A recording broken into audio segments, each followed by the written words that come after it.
c'est sœur Emmanuelle qui disait que les gens qui vous quittent encore plus heureux qu'ils ne sont venus vous voir.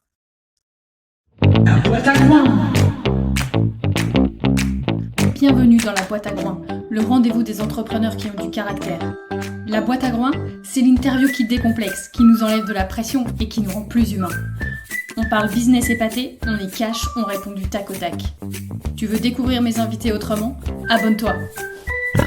Hello Florence, comment tu vas ? Salut Audrey, hyper bien et toi ? Je suis hyper contente de te retrouver dans la boîte à groin. C'est pareil, je vais faire chnouf avec toi. C'est ça, nous faisons... Allez, voilà, c'est fait. Alors, je te rappelle le principe des questions du tac au tac et des réponses du tac au tac. T'es prête ? Ah oui, tout à fait, vas-y. Allez, c'est parti. Ta définition de la réussite ? Alors pour moi, la réussite, c'est déjà de voir les gens que tu aimes qui sont heureux en face de toi. Et c'est vraiment marquer cette empreinte-là, et je dirais marquer cette empreinte autour de toi. Tu sais, c'est sœur Emmanuelle qui disait que les gens qui vous quittent encore plus heureux qu'ils ne sont venus vous voir. Très beau ça. Tu es plutôt comme authentique ou comme je peux ? Plutôt comme authentique, je trouve que ça paye. La pire erreur quand tu t'es lancée ? La pire erreur quand je me suis lancée, mais j'en ai fait des bourdes. Quand je me suis lancée à mon compte ou quand je me suis lancée dans ma carrière ? On va dire quand tu t'es lancée à ton compte.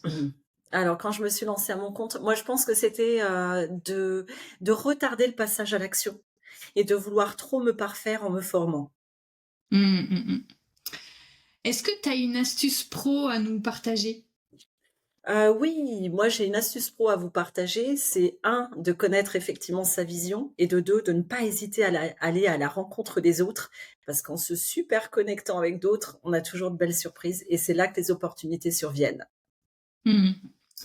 Est-ce que tu pourrais me donner le nom de 3 convives pour un dîner parfait ? Alors pour un dîner parfait, moi j'appellerais Oprah Winfrey, Denzel Washington et Martin Luther King. Ça me va bien. Je peux venir ? Oui, bien. En salopette rose. C'est ça. Tu dirais quoi à ton moi d'il y a 3 ans ? Fais-toi confiance. Tu fais quoi quand tu floppes ?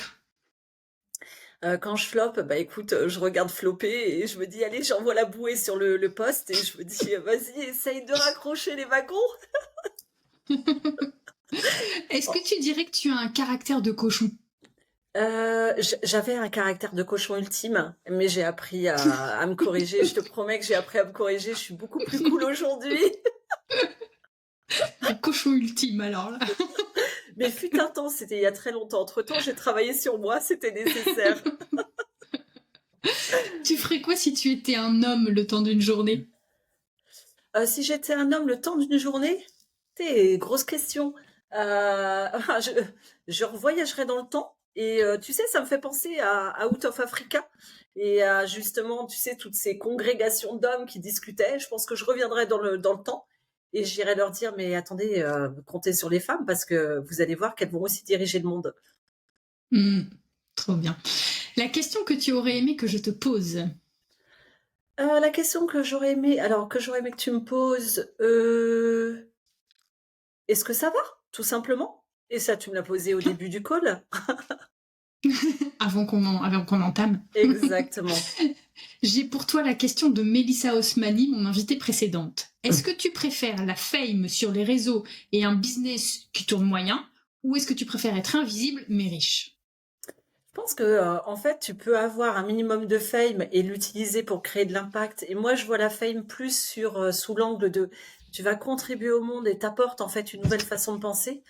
Et après, la richesse, c'est pas forcément un truc après lequel moi je vais courir comme une malade, mais je pense qu'avoir une prospérité équilibrée pour pouvoir aider ceux que tu aimes autour, ça c'est essentiel. Donc, je dirais un petit mix des deux.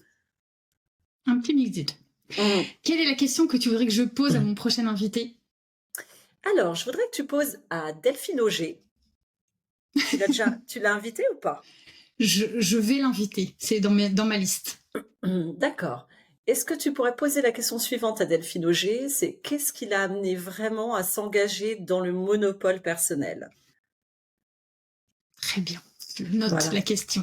Parfait. Écoute, je te remercie beaucoup, c'est fini. Alors, comment tu te sens ? Super bien, hyper bien. J'aurais voulu que ça dure. C'est ce qu'on me dit toujours, va falloir que je rallonge, je sens. Bon, on va se faire ça autour d'une barquette frites à côté de la baraque à frites. Je C'est viendrai te ça. voir à Lille. Ça me va bien. Moi, sinon, je peux venir te voir en Corse, hein, si tu veux, c'est peut-être plus sympa. Ah, tu peux venir me voir encore. C'est quand je vais être sur Paris, tu passeras aussi. C'est à 2h30 maximum. Ouais, même pas. Bon, écoute, je te remercie beaucoup en tout cas d'avoir accepté mon invitation et je te souhaite une belle journée. Et attention, je te rappelle une chose, impossible n'est pas cochon. À bientôt, Florence. Impossible n'est pas cochon. À très vite, Audrey. Ciao. Ciao, ciao.